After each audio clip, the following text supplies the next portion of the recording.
May I come in, sir? आइए आइए, Good afternoon, sir. Good afternoon, ma'am. Good afternoon, sir. बैठिए। Thank you, sir. अपने बारे में कुछ बताएंगे दिव्या? सर, मेरा नाम दिव्या है। मैं हरियाणा के महेंद्रगढ़ डिस्ट्रिक्ट से हूँ। मैंने अपनी स्कूलिंग जवाहर नवोदय विद्यालय से की है।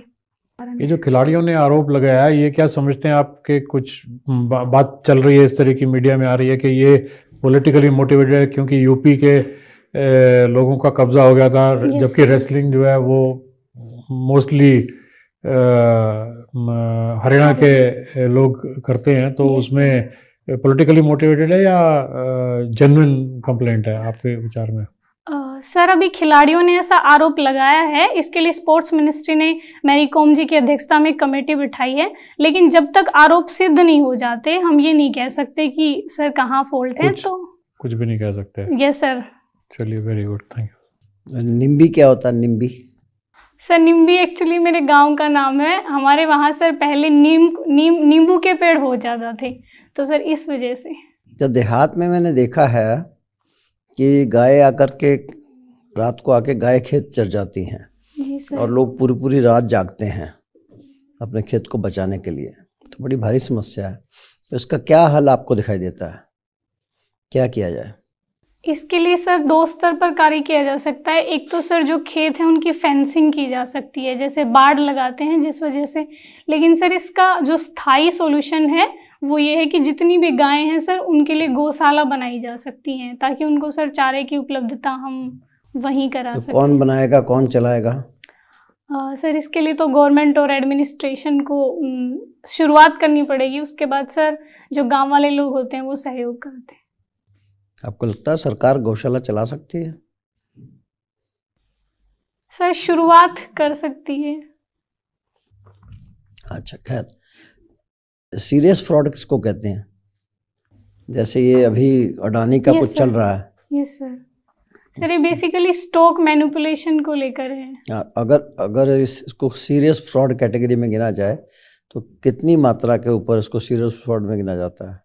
सॉरी सर, टेक्निकली 100 करोड़ के ऊपर हो जाए तो सीरियस फ्रॉड कहते हैं। Okay sir. अभी भारत चीन के साथ जो आबादी के मामले में क्या हुआ कुछ? सर 2024 में भारत सबसे बड़ी जनसंख्या वाला देश बन जाएगा और चाइना की ग्रोथ रेट सर लगातार घट रही है उनकी पॉपुलेशन की। तो जो आबादी है इसकी क्वालिटी को कैसे नापा जाता है? मतलब क्या क्या पैरामीटर्स हैं जिससे बताया जाता है कि भाई इनका जो ओवरऑल हेल्थ है वो अच्छी है? सर इसके लिए ह्यूमन डेवलपमेंट इंडेक्स है। उसके मुख्य आइटम क्या है उसमें? उसमें सर एक तो हेल्थ एंड न्यूट्रिशन है सर, दूसरा सर ईयर्स ऑफ स्कूलिंग मतलब एजुकेशन है, और तीसरा सर क्वालिटी ऑफ लाइफ। तो आपको नेशनल डिजिटल यूनिवर्सिटी के फ़ायदे बताइए। Yes ma'am. और ये बताइए कि उससे नुकसान क्या हो सकता है? मैम, नेशनल जो डिजिटल यूनिवर्सिटी है उसका एक फ़ायदा ये है कि मैम इंफ्रास्ट्रक्चर की हमें उतनी ज़रूरत नहीं होगी डेवलप करने की। हम डायरेक्ट ऑनलाइन गैजेट्स के माध्यम से बच्चों को इनरोल कर सकते हैं, पढ़ाई कर सकते हैं। और दूसरा मैम ये होगा कि हम हाइब्रिड एजुकेशन शुरू कर सकते हैं इसके माध्यम से।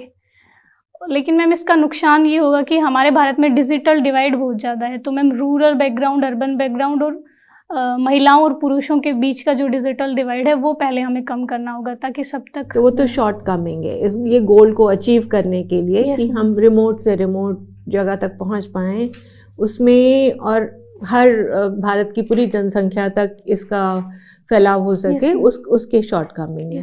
लेकिन इससे क्या ऐसा हो सकता है? जी मैम, इससे ये हो सकता है कि पर्सनैलिटी डेवलपमेंट थोड़ा सा मैम बच्चों का कम हो सकता है, क्योंकि जब बच्चे एक क्लास में बैठते हैं तो वहाँ जो सोशलाइजेशन होता है मैम, वो शायद हम अगर डिजिटल यूनिवर्सिटी पे पढ़ेंगे तो उसमें थोड़ी कमी आ सकती है। लीडरशिप से आप क्या समझती हैं?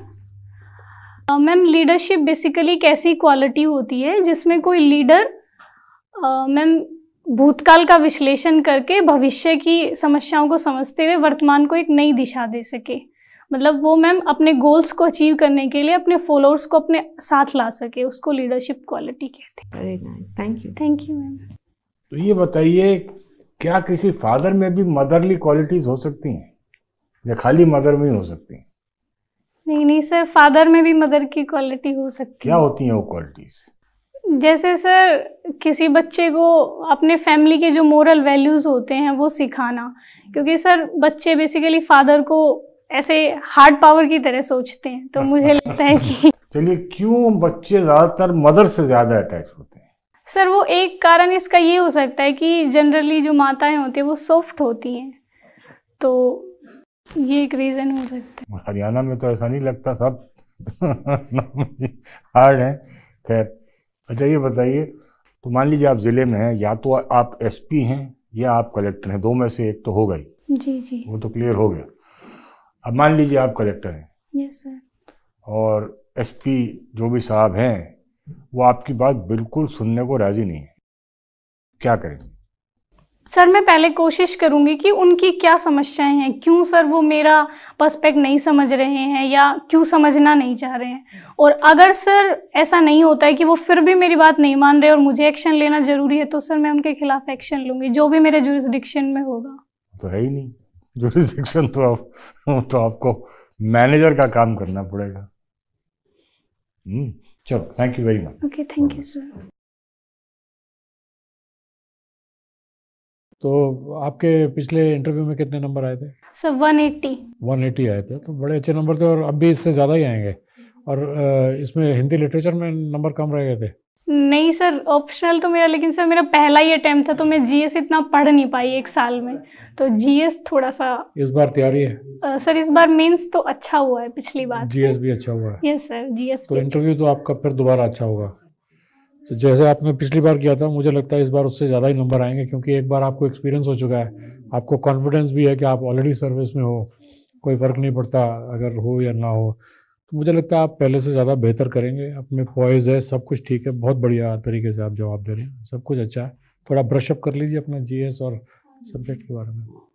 मैम मेरे कॉन्फिडेंस कम तो नहीं नहीं, कॉन्फिडेंस की कमी नहीं है आप में, सब ठीक बढ़िया। है। प्रवोक नहीं होना, इम्पेशेंस नहीं लूज करनी है, चाहे 4 बार वो चीज, दिमाग ठंडा रखना है, ठीक है, दिमाग ठंडा रखो।